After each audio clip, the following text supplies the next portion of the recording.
Maya, when people see your 100-acre organic farm today, they probably can't imagine where you started.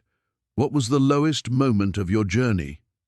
Tony, I'll never forget sitting in that rusted pickup truck at 19, pregnant, with $17 to my name and nowhere to go. My boyfriend had just walked out, taking everything we'd saved together. I remember staring at this crumpled newspaper ad for farm work, thinking I knew absolutely nothing about farming. But that truck was my home, and I was desperate. I had this baby growing inside me and no idea how I'd survive the next week, let alone build any kind of future. People drive past my farm now and see success, but they don't see those nights sleeping in a truck cab, wondering if I'd made the biggest mistake of my life. But something happened with that newspaper ad that changed everything, didn't it? Before we jump back in, tell us where you're tuning in from. And if this story touches you, make sure you're subscribed, because tomorrow I've saved something extra special for you. So, Maya, we left off with you sitting in that pickup truck outside the diner, pregnant and with nowhere to go. What was going through your mind in that moment? Long pause. I remember the vinyl seat was cracked and it pinched the back of my legs. The engine was making this rattling sound it had been making for weeks, and I kept thinking how I didn't have money to fix it. But mostly, Tony, I was trying not to panic. I had this old road atlas spread across the steering wheel, the kind with the spiral binding that was coming apart. An atlas. When was the last time any of us used one of those? Right? But that's all I had. No smartphone, no GPS. Just this beat-up atlas I'd found in the glove compartment. I was running my finger along these little red lines, these back roads that seemed to go nowhere special. I figured nowhere special was exactly where I needed to be. What made you choose the direction you did? There was this page that kept falling open to the same spot. Central Valley, about 3 hours north of where I was sitting. The paper was worn soft right there, like someone had traced those roads with their finger 1,000 times before me. I took it as a sign. Pause when you're 19 and scared, you look for signs everywhere. Tell me about that drive, Maya. The truck had this AM radio that only picked up one station clearly. Some old country music program that played songs I'd never heard before. Patsy Cline, Loretta Lynn. These women singing about heartbreak and starting over. I drove through the night with their voices keeping me company, and somewhere around dawn I started seeing these endless fields on both sides of the highway. What did the landscape look like to you then? Flat. Endless. The sun was coming up behind me and everything ahead was just golden light stretching to the horizon. There were these irrigation ditches running parallel to the road, and every few miles I'd pass a farmhouse set way back from the highway. Most of them looked tired, Tony, peeling paint, sagging porches, but there was something about the space, the bigness of it all, that made me feel like I could breathe for the first time in weeks. And that's when you saw the sign? Laughs softly. Oh, that sign. Hand-painted on a piece of plywood, leaning against a fence post like it might blow over in the next strong wind. Help wanted, farm work, ask at house. The letters were all different sizes, like whoever painted it had started confident and then run out of space. What made you stop? The truck made the decision for me, honestly. That rattling sound I mentioned, it turned into something much worse right as I was passing the sign. Steam started pouring out from under the hood, and I barely got pulled into the driveway before the engine died completely. Describe what you saw when you got out of that truck. Pause. It was like stepping into a different world, Tony. The driveway was just 2 dirt ruts with grass growing up the middle. It curved around this massive oak tree, must have been 100 years old, and then opened up to show me this farmhouse. Victorian style, painted yellow once upon a time, but now it was more the color of old butter. The porch wrapped around 2 sides, and there were hanging baskets everywhere, but half of them were empty or had dead plants trailing out of them. It sounds like the place had seen better days. Oh, it had. But there was something about it, this sense of dignity despite the wear. Like an old woman who's lived a full life and has the wrinkles to prove it. The garden beds around the house were overgrown, but I could see the bones of something beautiful underneath all those weeds. Rose bushes that hadn't been pruned in years. Herb gardens gone wild. And then she appeared. Chuckles. She appeared is right. I'm standing there looking at steam pouring out of my truck, probably looking as lost as I felt, when I hear this voice behind me, clear as a bell with just a hint of an accent I couldn't place. She said, "Well, that truck of yours has seen better days, hasn't it?" What was your first impression of her? Tiny, Tony, maybe 5 feet tall, but she carried herself like she was 6 feet. White hair pulled back in this practical bun, and these eyes that seemed to take in everything at once. She was wearing work clothes, canvas pants and a cotton shirt with the sleeves rolled up, but somehow she looked elegant, like she could have been hosting a tea party or mucking out a barn with equal grace. Did she introduce herself? She walked right up to my truck, lifted the hood like she'd done it 1,000 times before, and peered into that mess of steam and rattling metal.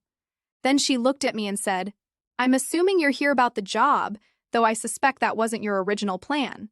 I just nodded. What else could I do? What did she tell you about the farm? She started walking toward the house, expecting me to follow, and she talked while we walked.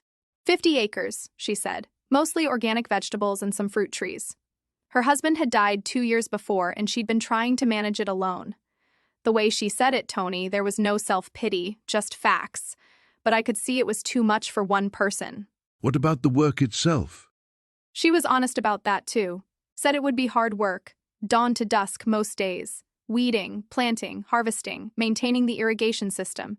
She needed someone who wasn't afraid to get dirty, who could learn fast and work independently.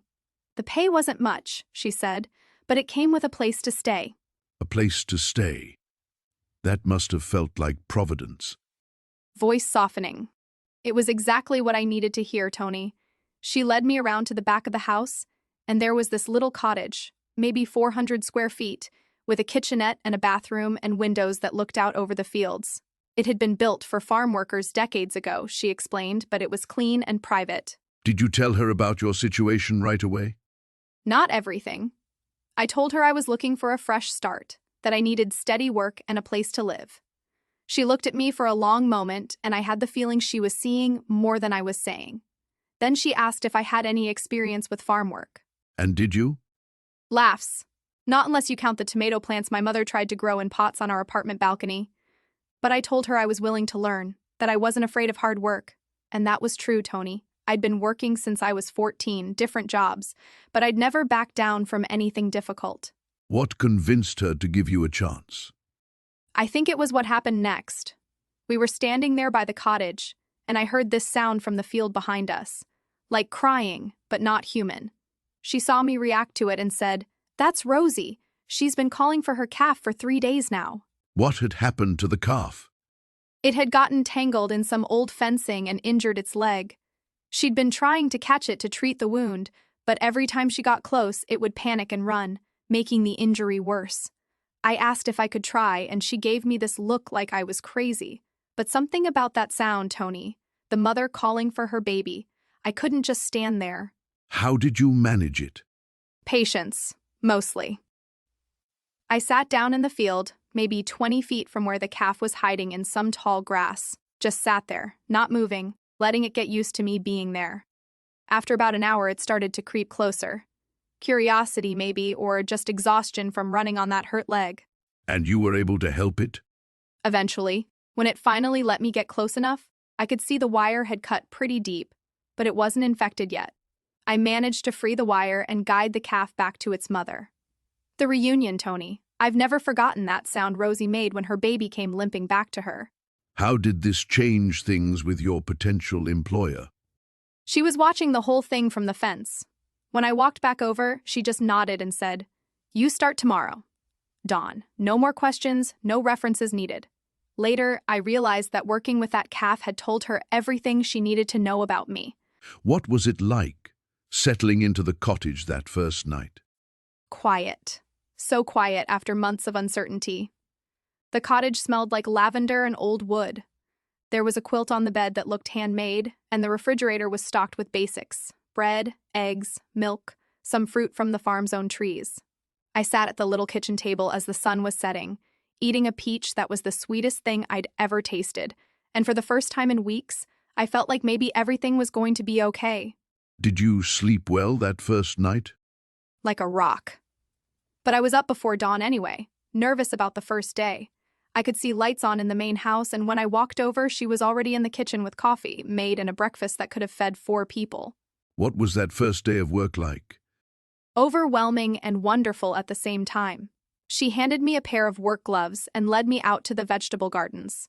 Row after row of plants I could barely identify. Tomatoes I recognized, and lettuce. But then there were things I'd never seen before. Purple kale, 3 different kinds of squash, herbs that smelled incredible when you brushed against them. How did she teach you? By doing, mostly. She'd show me how to tell when a tomato was ready to pick, how to harvest lettuce so it would keep growing, how to spot the difference between a weed and a volunteer plant that had seeded itself. Her hands moved so confidently, Tony. 60 years of farming in the way she could read a plant's needs just by looking at it. Were you worried about keeping up? Terrified. But she was patient in a way I wasn't expecting. When I made mistakes, and I made plenty, she'd just show me the right way again. No frustration, no criticism. Like she understood that learning takes time. How long before you started to feel capable? Weeks, honestly. My body had to adjust to the physical demands, and my mind had to learn to see what she was seeing when she looked at the plants. But gradually I started to understand the rhythm of the place. Which sections needed water, which were ready for harvest, how to move through the day efficiently. And all this time, she still didn't know about the pregnancy. I was starting to show, just slightly, but the loose work clothes hid it well enough. I kept thinking I'd tell her when the right moment came, but the days turned into weeks and the right moment never seemed to arrive. You must have been worried about what would happen when she found out. Every day. But I was also starting to fall in love with the work, with the place. Waking up to the sound of birds instead of traffic, watching things grow under my hands, learning that the land has its own schedule, its own needs, and if you listen carefully enough, it will tell you what it wants. Long pause exactly, Tony. I'd gone there desperate for shelter and a paycheck. But what I found was something I didn't even have words for yet. A sense of purpose, maybe, or belonging. The feeling that the work I was doing mattered in some fundamental way.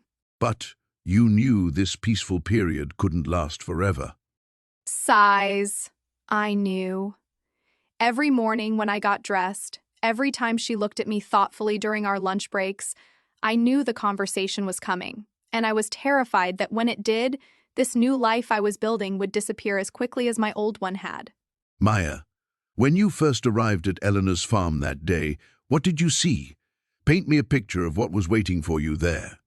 Long pause. Oh, Tony, it was like stepping into a forgotten dream.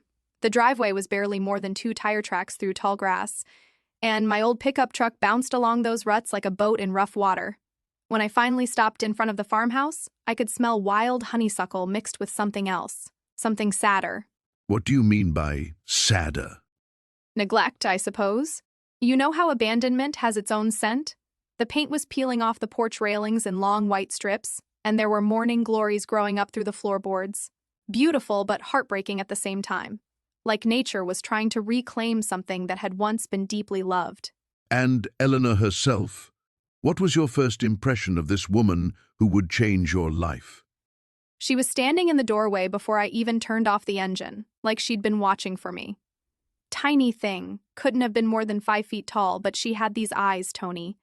Steel blue and sharp as winter morning, her hair was white as fresh cotton, pulled back in a bun that probably hadn't changed style in 40 years. Did she say anything right away? She looked at me for the longest time, taking in my swollen belly, my wrinkled clothes, the way I was gripping that truck door like it was the only solid thing left in the world. Then she said, "You look like you've been traveling a hard road, child. Come up here and sit a spell." Child. That's interesting. How old do you think Eleanor was then? Had to be pushing 80, maybe more. But there was nothing frail about her. She moved across that porch like she owned every board beneath her feet. When she gestured to the old wooden swing, I noticed her hands. They were mapped with veins and spotted with age, but strong. Working hands. You sat with her on that porch swing. What happened next? She brought out sweet tea in mason jars without me asking for anything. The tea was perfect, Tony. Not too sweet, with fresh mint that she must have picked that morning. We sat there swinging gently, and I could hear everything. Bees humming in what was left of her flower garden, a creek running somewhere beyond the barn, chickens clucking in the distance. It sounds peaceful.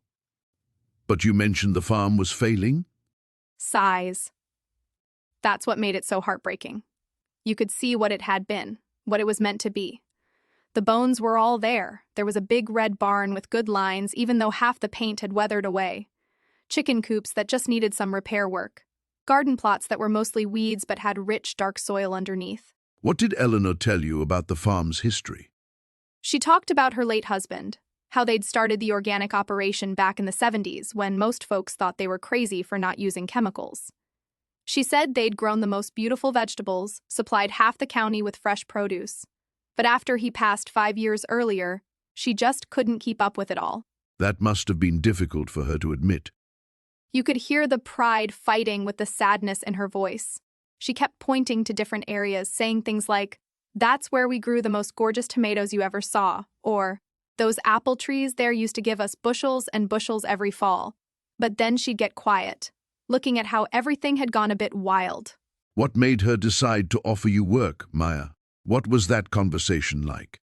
She asked me straight out where I was headed, and I had to be honest. I told her I didn't rightly know, that I was about 6 months along, had maybe enough gas money to get to the next town, and was hoping to find some kind of work. Any kind of work. That must have been hard to say out loud. Hardest words I'd ever spoken up to that point. But Eleanor just nodded like she'd heard stories like mine before. She asked if I knew anything about farming, and I had to laugh. I told her the closest I'd come to farming was keeping a few herbs alive on a windowsill in my old apartment. But she offered you the job anyway? Not right away. First, she wanted to know if I was running from something or someone. I think she could tell I was scared, but she needed to know what kind of scared. When I explained about the boyfriend who'd left, about having no family to speak of, she got this look in her eyes. What kind of look? Like she was remembering something from long ago. She told me she'd been in a similar spot once, though she didn't elaborate. Just said that sometimes a woman needs a place to land and figure out who she's meant to become. So, she made you an offer? She said I could stay in the little cottage behind the main house. It wasn't much, she warned me. 2 rooms and a tiny kitchen, but it was clean and the roof didn't leak. In exchange, I'd help her try to bring some of the farm back to life. Start small, she said. See what we could manage together. What was your first reaction to that offer? Pause. I almost cried right there on the porch. The kindness was so unexpected, Tony. I asked her how she could trust someone she'd just met, and you know what she said? Tell me. She said, "Child, I've been reading people for near 80 years. You've got honest eyes and you're not afraid of hard work. That's more than most folks can offer. Besides, this old farm needs young energy, and you need a place to put down roots for that baby. Seems like we might be able to help each other." That's quite a leap of faith from both of you. It was. But sitting there on that porch, listening to the bees in the creek, feeling my baby move inside me, something just felt right. Like maybe the universe had been leading me to this exact place all along. Did you have any concerns about the arrangement? Of course. I wondered what would happen when the baby came, whether I'd be able to pull my weight. Eleanor seemed to sense my worry because she told me that farms had been raising babies for thousands of years, and she figured one more wouldn't hurt anything. She sounds like a remarkable woman. Looking back now, what do you think drew her to help you? I think Eleanor saw something in me that I couldn't see in myself yet. Maybe she recognized that sometimes the most broken people are the ones who know how to mend things best. And that old farm, it was like her heart walking around outside her body. She needed someone who would love it the way she did. So, you decided to stay? I decided to try. That first evening, as the sun was setting behind the barn and painting everything golden, Eleanor showed me to the cottage. It smelled like lavender and old wood, and when I sat on the little bed and looked out the window at all that land stretching toward the horizon, I felt something I hadn't felt in months. What was that? Hope, Tony. For the first time since everything fell apart, I felt like maybe I could build something good again. Maya, let's talk about those first few weeks on Eleanor's farm. What do you remember most vividly about stepping into that world? Long pause the smell, Tony. That's what hit me first. This mix of lavender and rosemary that Eleanor had planted along the main path. But underneath it was something else. Something tired, like the earth itself was holding its breath, waiting to see if anyone still cared enough to tend it properly. You paint such a clear picture. Tell me about Eleanor herself. What was your first real conversation with her like? She had this way of looking at you, Tony, like she could see straight through to your bones. I remember we were standing by her kitchen window. It overlooked these raised beds that had gone completely wild. She handed me this chipped blue mug filled with the strongest coffee I'd ever tasted, and she said, "Most people see weeds when they look out there. What do you see?" And what did you tell her? I was honest. I said I saw potential. Plants that wanted to grow but didn't know which direction to reach. Soil that probably remembered what it used to produce. She just nodded and said, "Good, we'll start tomorrow at sunrise." No trial period, no discussion of wages or living arrangements? Laugh softly. Eleanor wasn't much for conventional arrangements. She showed me to this little cabin about 50 yards from the main house, one room with a wood-burning stove and windows that looked out toward the vegetable gardens. The bed had these quilts that smelled like cedar, and there was a rocking chair by the window that creaked in this perfect rhythm. It sounds almost too good to be true for someone in your situation. That's exactly what I thought, Tony. I kept waiting for the catch. But Eleanor, she had this way of making you feel like maybe the universe hadn't completely forgotten about you. She'd lived on that land for 43 years, since she and her husband bought it as newlyweds. What happened to her husband? Cancer took him about 5 years before I arrived. She told me one evening while we were harvesting the last of her tomatoes, these beautiful heirloom varieties she'd been saving seeds from for decades. She said, "Robert always believed this land would outlive us both, and it will. But it needs younger hands now, hands that understand what growing something from nothing really means." She saw something in you. I think she saw someone who had nowhere to go but up. Those first mornings, Tony, I'd wake up before dawn and walk through the property while the mist was still rising from the fields. 23 acres of rolling hills with this old red barn that leaned slightly to the east and a greenhouse that had half its glass panels missing. What was the condition of the actual farming operation? Honestly, it was barely hanging on. Eleanor had been managing what she could, but at 78, she couldn't maintain the scope of what the farm had been. The irrigation system needed complete overhaul. Half the fruit trees hadn't been properly pruned in years, and the soil in the main growing areas was depleted. That must have felt overwhelming. It should have, but somehow it didn't. Maybe because I was starting from nothing myself. Eleanor would walk me through each section, telling me stories about what used to grow where. She'd point to this overgrown patch and say, "Robert's strawberries lived there for 15 years. Sweetest berries in 3 counties. You were learning the land's history. Exactly. And Eleanor, she was this incredible teacher, Tony. She never made me feel stupid for not knowing the difference between determinate and indeterminate tomatoes, or for asking why we needed to rotate crops. She'd just explain everything in this patient way, like each piece of knowledge was a gift she was happy to share. Were there moments of doubt? Times when you wondered if you'd made the right choice? Pause. There was one night, maybe 3 weeks in, when I was lying in that little cabin listening to the wind move through the apple orchard. My back ached from learning to use tools I'd never touched before. My hands were covered in cuts from blackberry brambles, and I felt the baby move for the first time. That must have been profound. Terrifying and wonderful at the same time. I remember putting my hand on my stomach and thinking, what kind of life am I building for you? But then morning came, and Eleanor knocked on my door with fresh eggs and this thermos of herbal tea she'd made from plants growing wild on the property. She was becoming more than an employer. She was becoming family, though neither of us said it out loud. We'd work side by side for hours, sometimes barely talking, just moving through the rhythm of tending things. She taught me to read the sky for weather changes, to feel when soil was ready for planting, to listen to what plants were trying to tell you. It sounds like you were both healing something. I think we were, Tony. Eleanor needed someone who could see her life's work continuing, and I needed someone who believed I was capable of more than I'd ever imagined. We were planning the spring plantings one evening when she mentioned that her nephew had been pressuring her to sell the property to developers. That must have added pressure to the situation. It did, but it also gave us purpose. Eleanor said, if this place is going to survive, it needs to prove it can support itself again. And that means thinking bigger than 2 women tending a garden. She was talking about rebuilding the farm as a real business. Exactly. And Maya, I know this might seem strange, but sitting there in her kitchen that night, Planning something that felt impossible, I felt more hopeful than I had since before everything fell apart. The land was waiting for us to bring it back to life. Maya, we've been talking about those early days when you first arrived at Eleanor's farm, and it sounds like you were just beginning to find some stability. But I imagine that didn't last long. No, it didn't. Pause. You know, Tony, when you're 19 and everything in your life has already fallen apart once, you start to think maybe you've hit bottom. Maybe things can only get better from here. But that wasn't the case for you. 3 weeks into working for Eleanor, I woke up one morning and couldn't keep anything down. Not just the usual morning sickness I'd been dealing with, but something much worse. I was doubled over in pain and there was bleeding.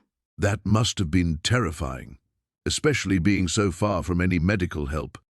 Eleanor found me on the bathroom floor of that little cottage. I was trying to get dressed, trying to convince myself it was nothing, but I could barely stand up. She took one look at me and said we were going to the hospital immediately. How far was the nearest hospital from the farm?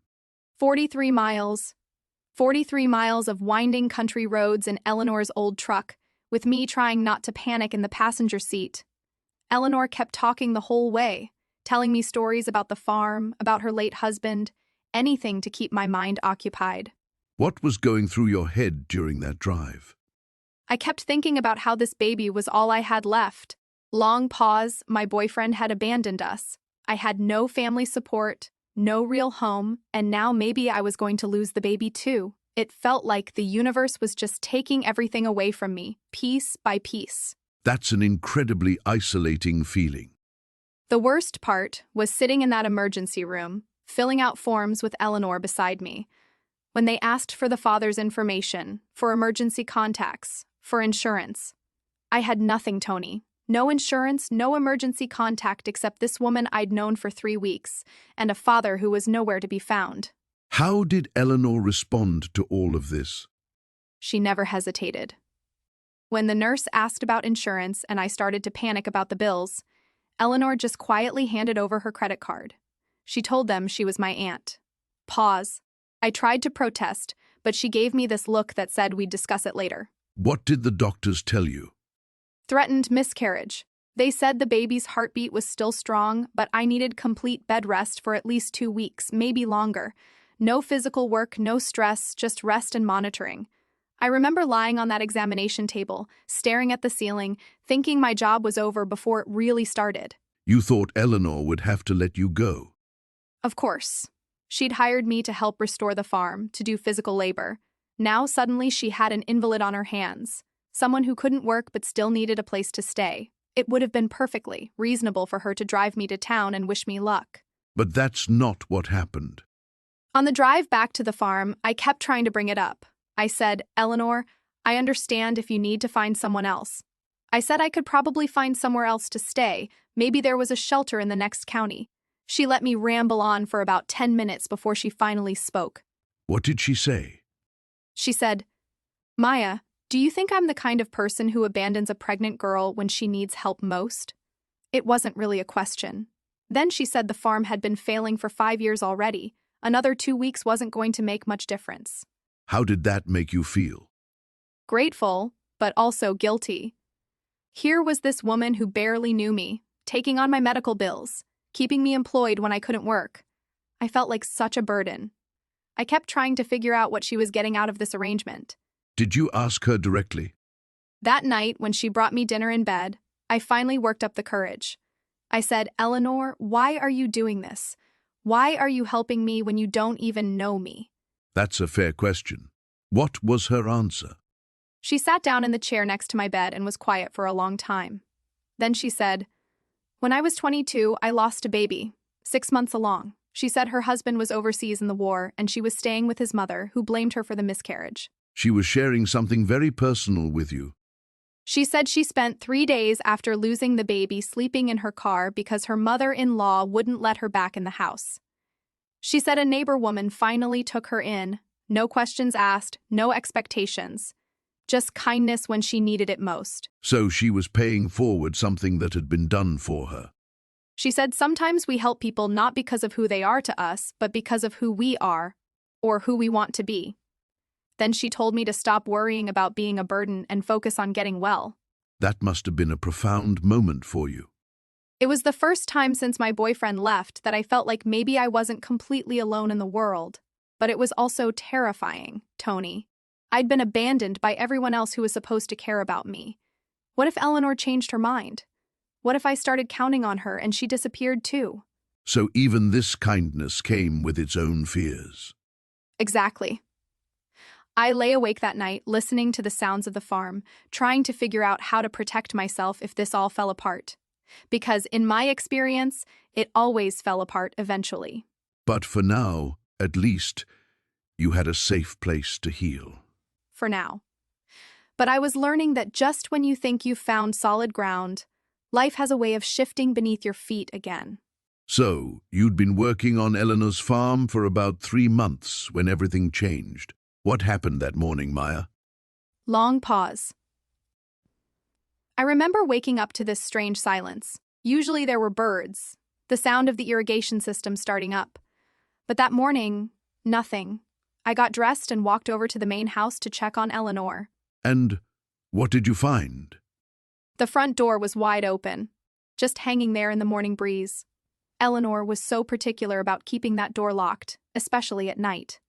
My heart started racing immediately. You went inside? I called out first. Eleanor, Eleanor, are you okay? No answer. I stepped into that little kitchen where we'd shared so many cups of coffee, and I could see into the living room. She was there on the floor, still in her nightgown. That must have been terrifying for a 19-year-old. I dropped to my knees beside her and checked for breathing, for a pulse.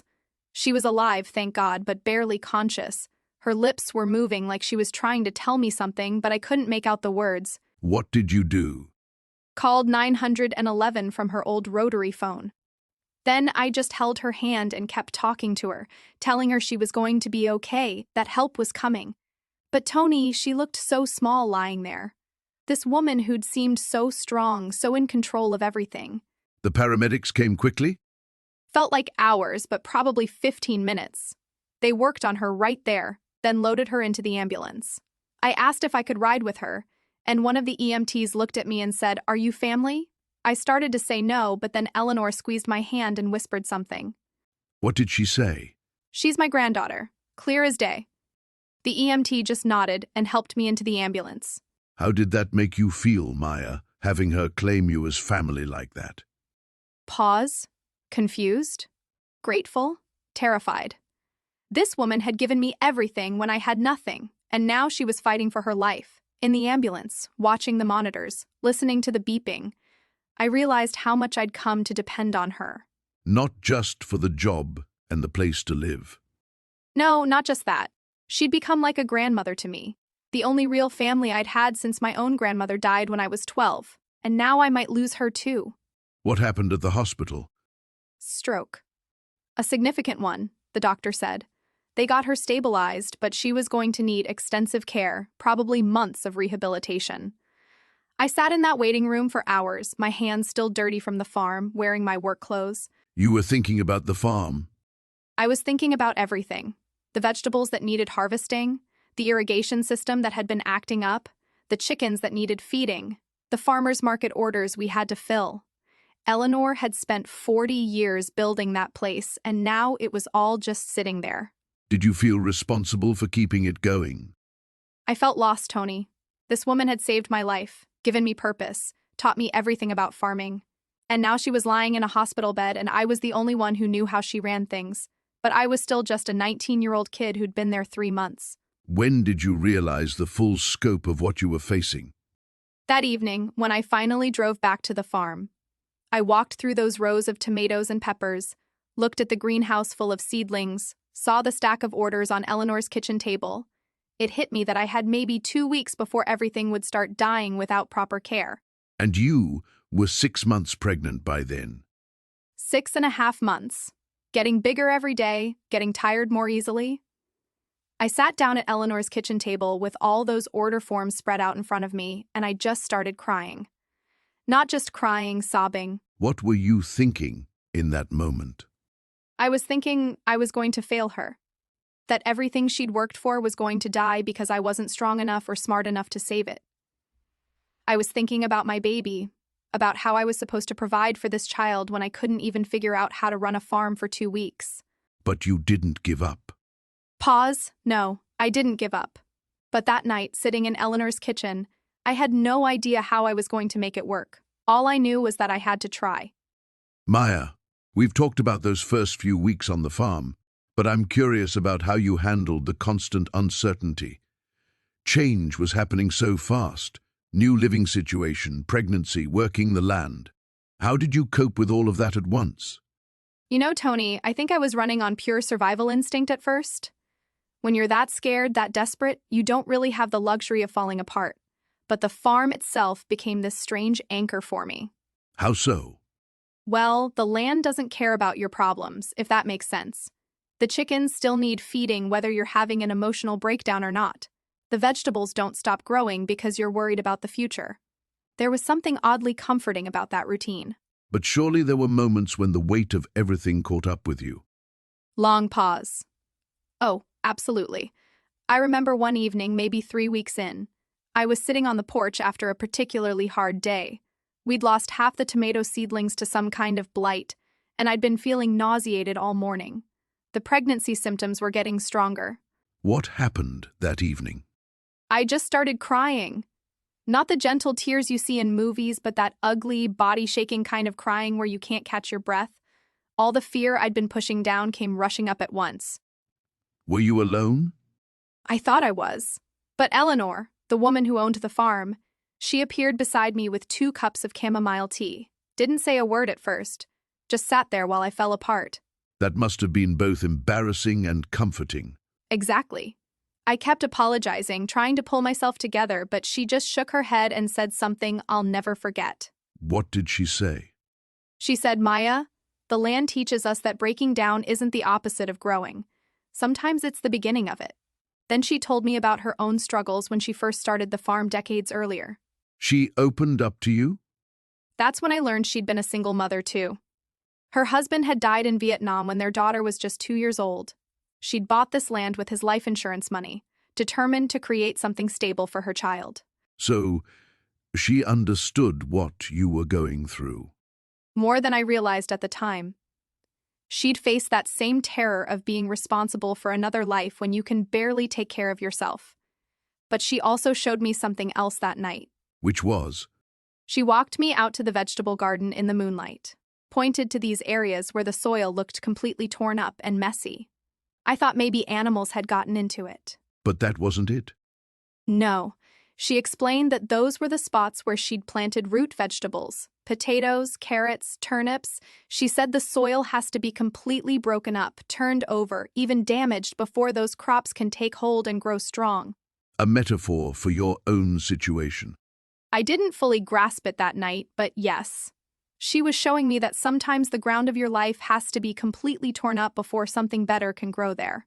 Did that conversation change how you approached the challenges you were facing? It planted a seed, if you'll forgive the expression. I started paying attention to the cycles on the farm differently. How the compost pile turned kitchen scraps and dead plants into rich soil. How pruning back the fruit trees, which looked so harsh, actually made them stronger. You began to see your circumstances through that lens? Gradually, yes. When morning sickness hit hard, instead of just feeling miserable, I'd think about how my body was building something incredible. When I made mistakes with the crops, instead of beating myself up, I tried to see what I could learn. But surely there were setbacks that tested this new perspective. Pause. Oh, Tony, there was one morning about a month later when everything seemed to go wrong at once. The truck wouldn't start, I'd accidentally overwatered the herb garden, and I got a letter from my landlord back in the city demanding money I obviously didn't have. How did you handle that? I sat down right there in the muddy garden and had what I called a soil conversation with myself. Asked what this breakdown might be preparing ground for. It sounds silly now, but it helped me think instead of just panic. And what did you discover? That maybe I needed to stop thinking of the farm as temporary. Stop planning my escape and start planning how to truly take root there. That sounds like a significant shift in your thinking. It was, Tony. It was the beginning of me realizing that sometimes what feels like the end of your story is actually just the end of the first chapter. You mentioned that rebuilding the farm changed you in ways you didn't expect. Can you tell me more about that process, Maya? Pause. You know, Tony, when I first started working that land, I thought it was just about survival. Get the job done, earn enough to get by until the baby came. But soil has this way of teaching you things about yourself. What kind of things? Patience, for one. I'd spent my whole life rushing towards something or running away from something else. But you can't rush a seed. You can't force growth. Those first few weeks, I'd check the seedlings every morning, willing them to grow faster. And did that work? Laugh softly, about as well as you'd expect. Some of the plants I fussed over the most just withered. Meanwhile, the ones I planted and left alone were thriving. It was humbling. It sounds like the farm was mirroring something in your own life. Exactly.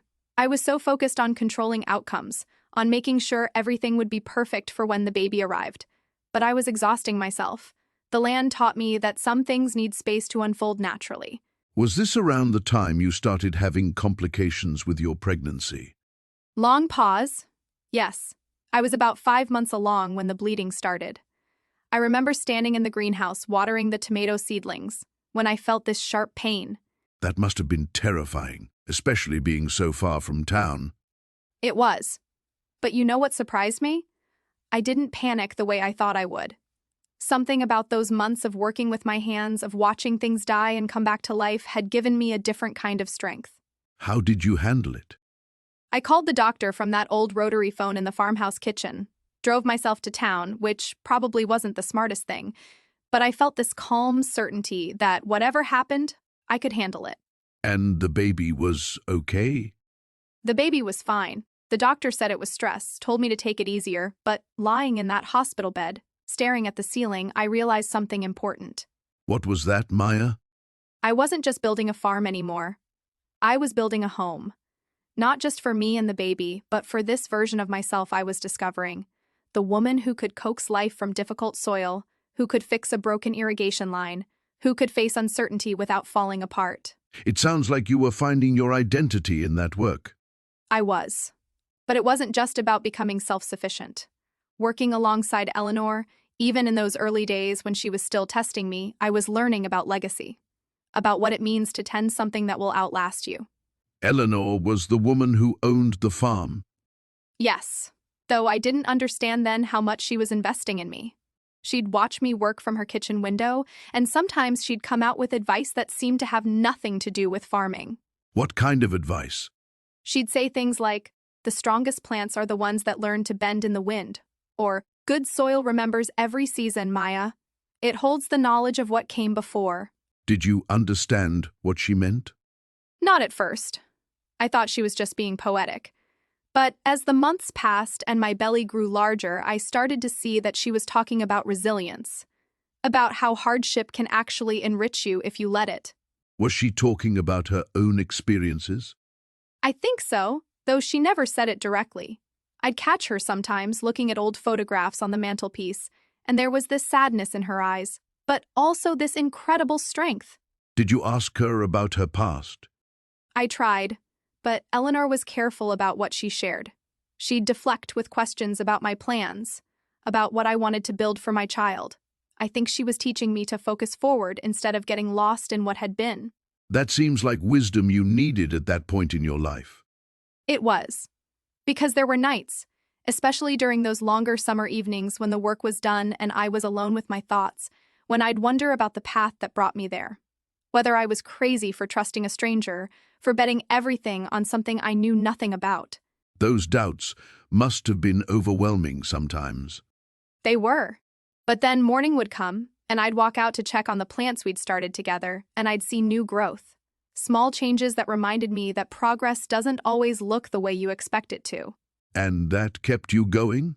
That, and knowing I was creating something real, something that would be there for my child. Maya, we've talked about those early days on the farm, learning to work the land. But I sensed there was something deeper happening during that time. What was going through your mind as you watched Eleanor work? Long pause. You know, Tony, I'd never really thought about legacy before. When you're 19 and everything's falling apart, you're just trying to survive the next day. But watching Eleanor, she moved through that farm like she was tending to pieces of her own soul. Tell me what you mean by that. Every morning, she'd walk the same path through the rows. Her hands would touch certain plants, not just checking for pests or disease, but really touching them. Like she was saying good morning to old friends. I started following her routine, thinking I was just learning farming techniques. But it was more than that. Much more. One morning, about 3 months in, I asked her why she always stopped at this one patch of tomatoes that clearly weren't thriving.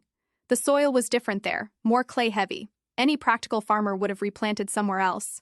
What did she tell you?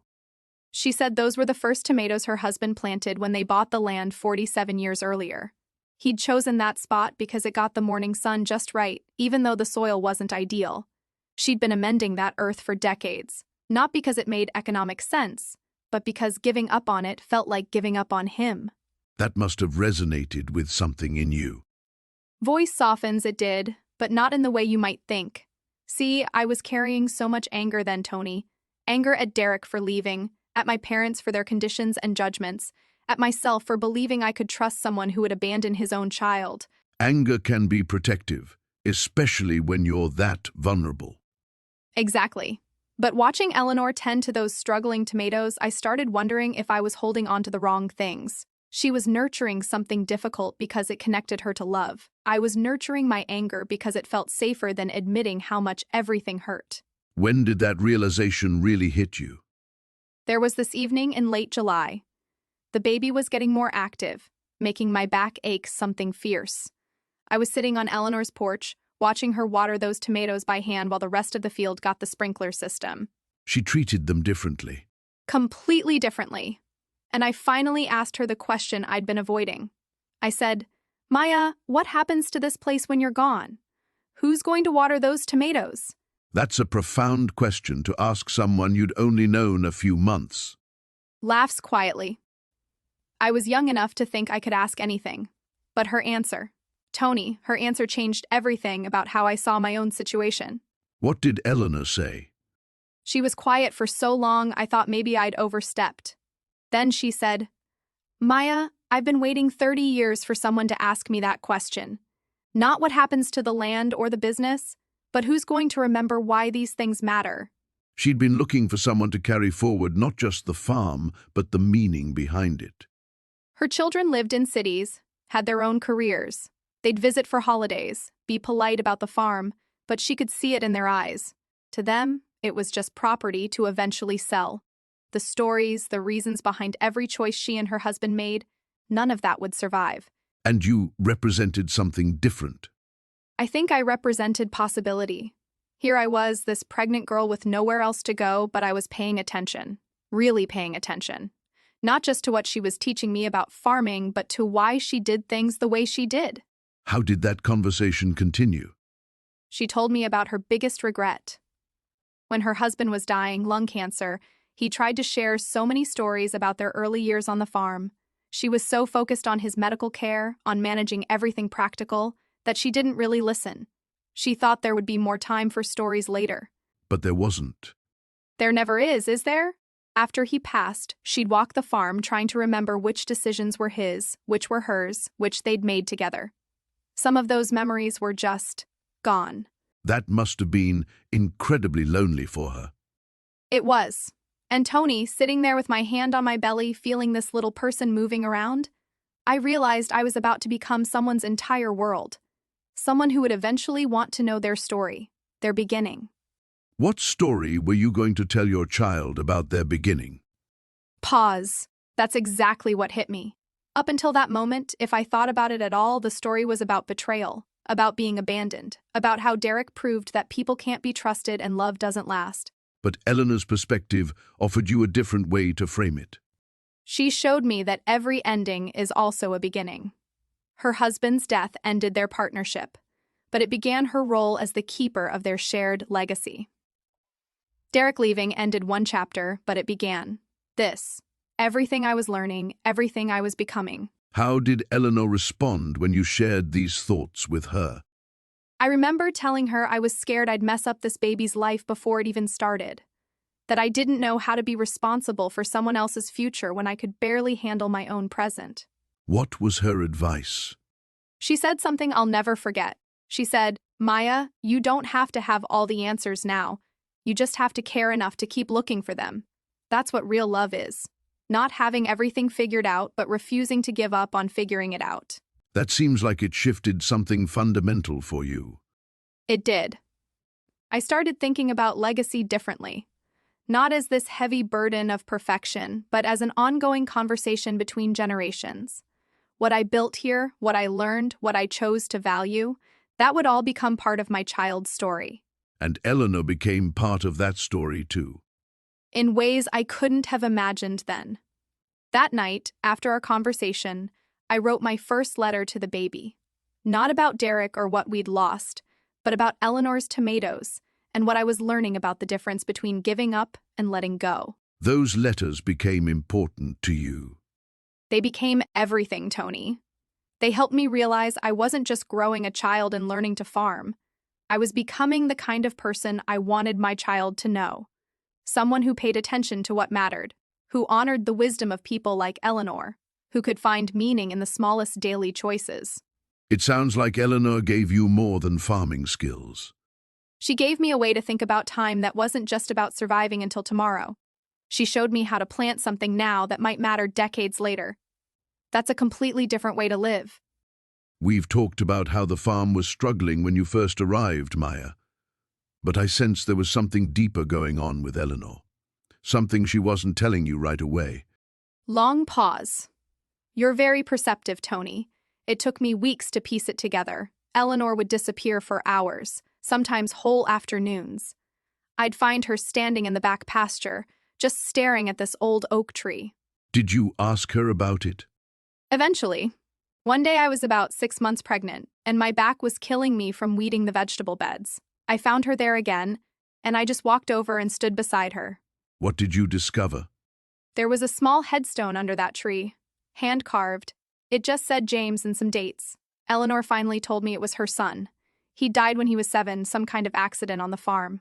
Oh, Maya, that must have been devastating for her. 40 years ago, Tony. 40 years she'd been working this land alone, carrying that grief. Her husband couldn't handle it and left within a year. She'd been trying to keep the farm going as some kind of memorial to James, but her heart wasn't really in it anymore. And here you were, pregnant, about to bring new life into her world. I think that's why she hired me, honestly. Not because she believed I could save the farm, but because seeing me there, watching my belly grow, maybe it gave her something she'd lost. How did that realization change things between you? Everything made sense suddenly. Why she'd get this distant look when she watched me plant seeds. Why she insisted on converting the small room next to the kitchen into a nursery, even though I kept telling her the baby and I would find our own place eventually. She was building something she'd never gotten to finish.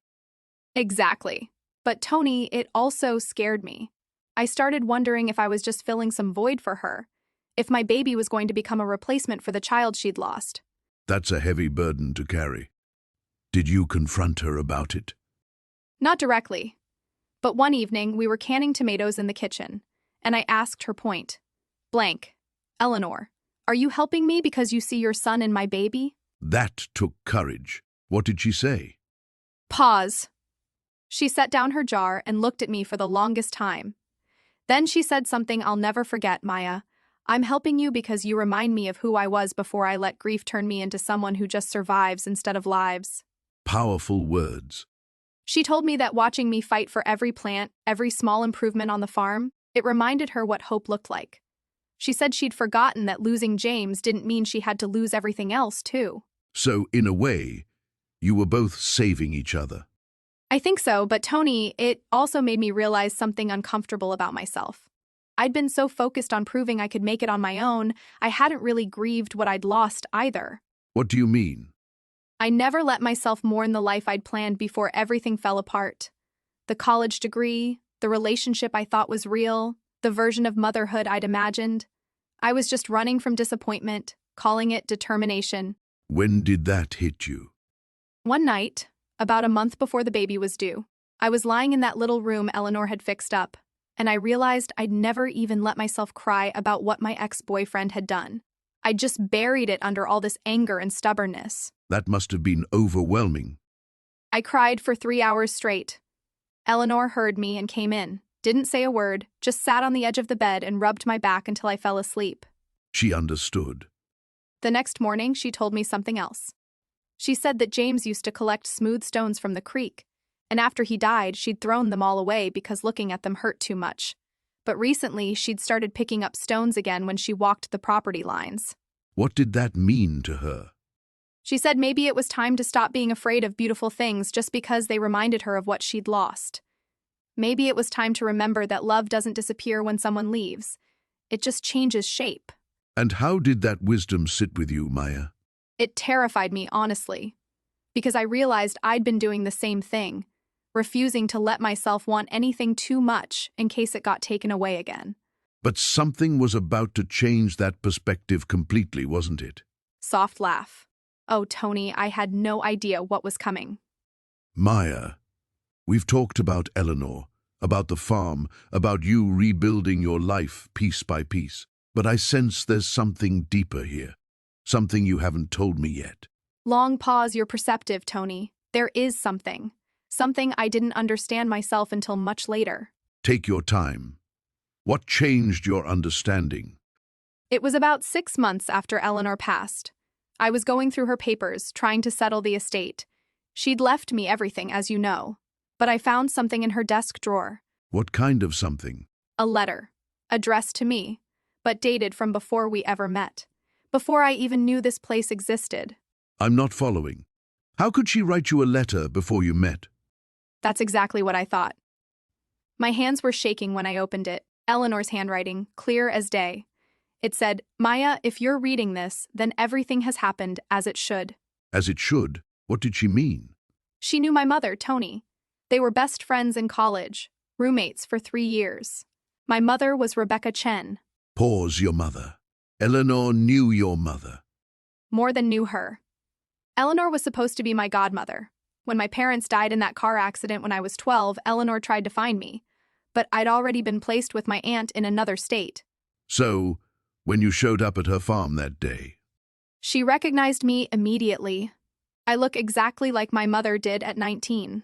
Eleanor told me later she nearly fainted when she saw me standing there, pregnant and desperate, just like my mother had been once. Your mother was pregnant and desperate? My mother got pregnant with me at 19. The father disappeared, just like what happened to me. Eleanor helped her through it, gave her a place to stay, helped her figure out how to move forward.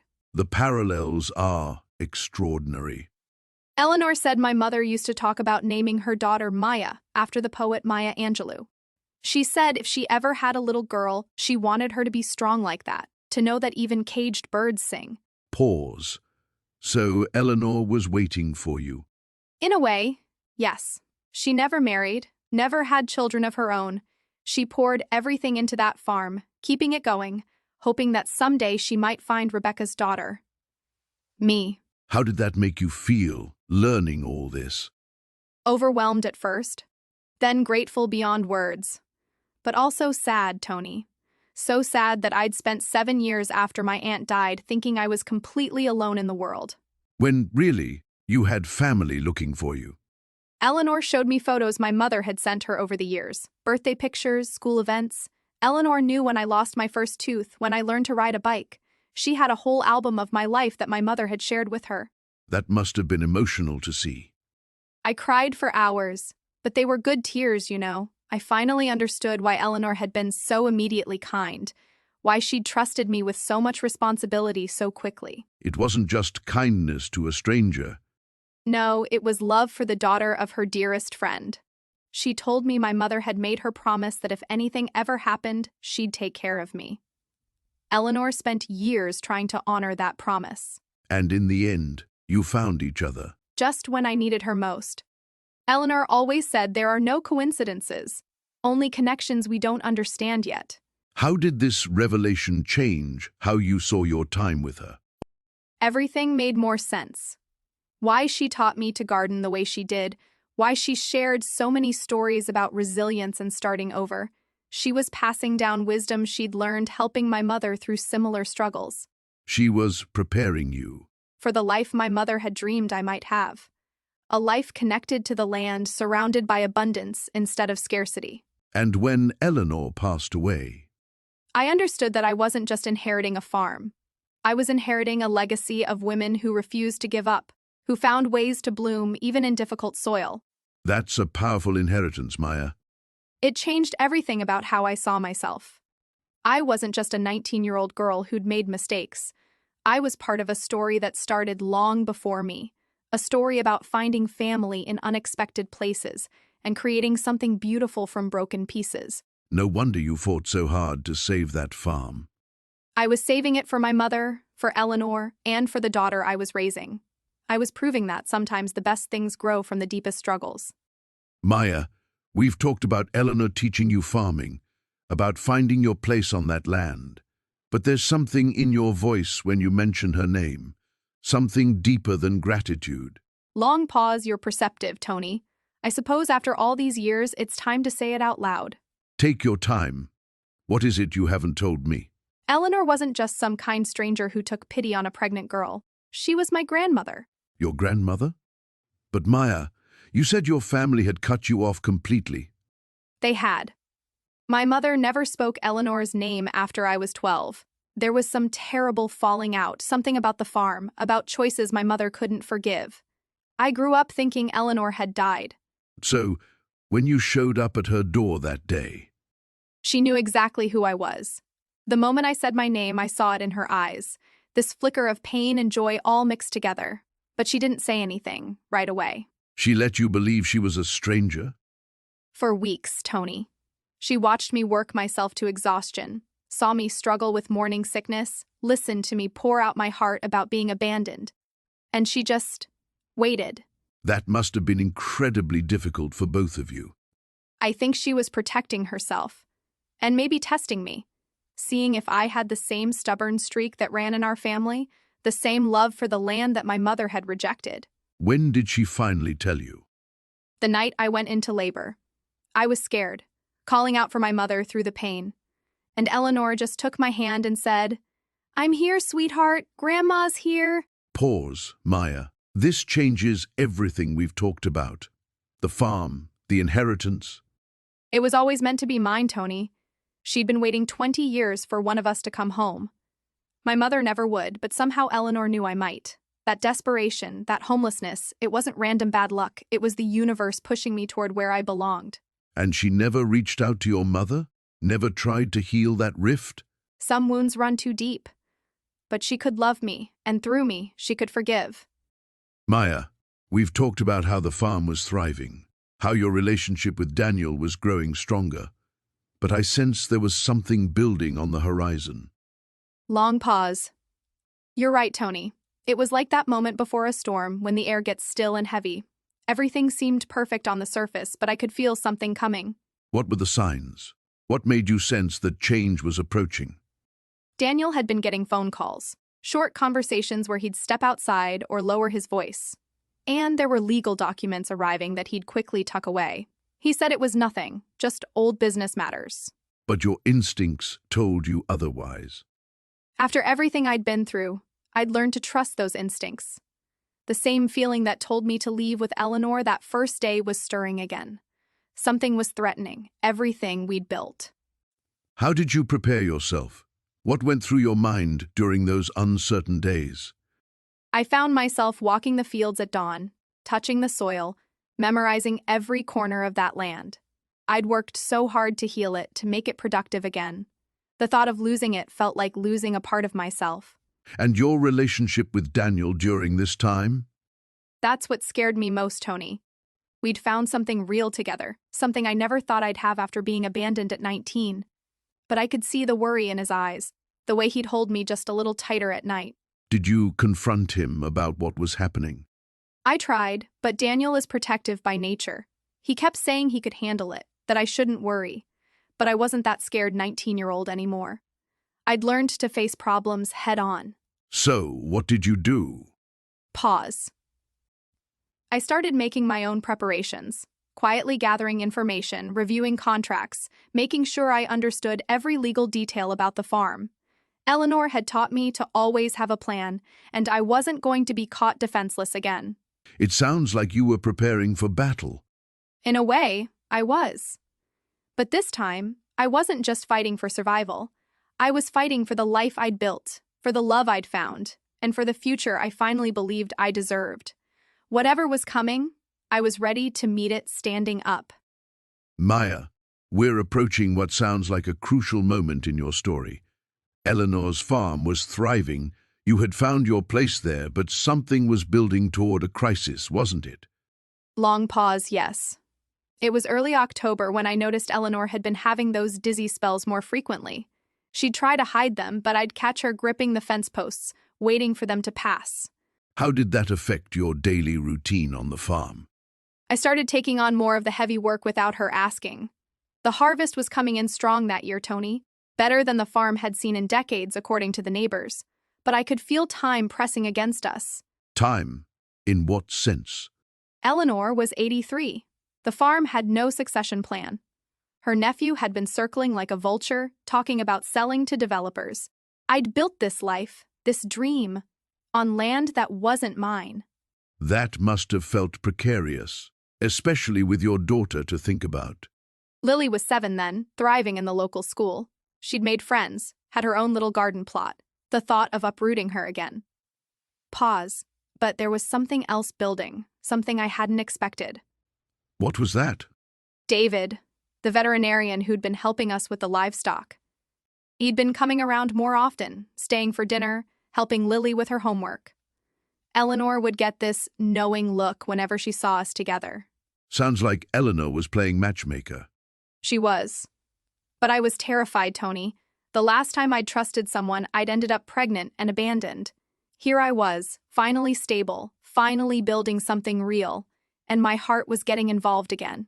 So, you had Eleanor's health declining, the farm's future uncertain, and these new feelings for David all converging at once. Exactly. And then Eleanor sat me down one evening in late October. She had this manila envelope in her hands, and I could tell by her expression that everything was about to change. What was in that envelope? Pause the papers that would either secure our future or destroy everything we'd built. But before she could show me, we heard tires on the gravel driveway.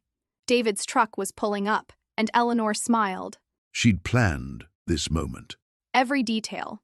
Eleanor never did anything by accident. Maya, we've talked about the farm's recovery, about building something from nothing. But there's something deeper here, isn't there?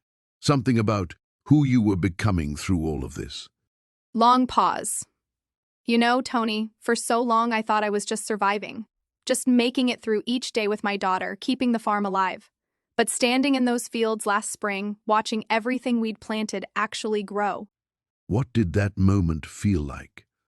Like I could finally breathe.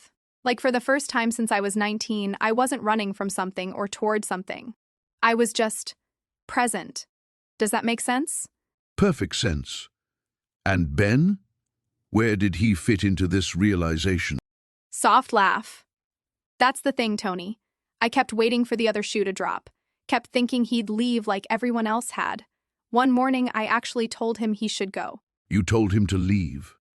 I was standing by the barn, watching him fix the irrigation system for the 3rd time that week, and I just said it. Ben, you don't have to stay. You don't owe us anything. How did he respond? He put down his tools and walked over to me.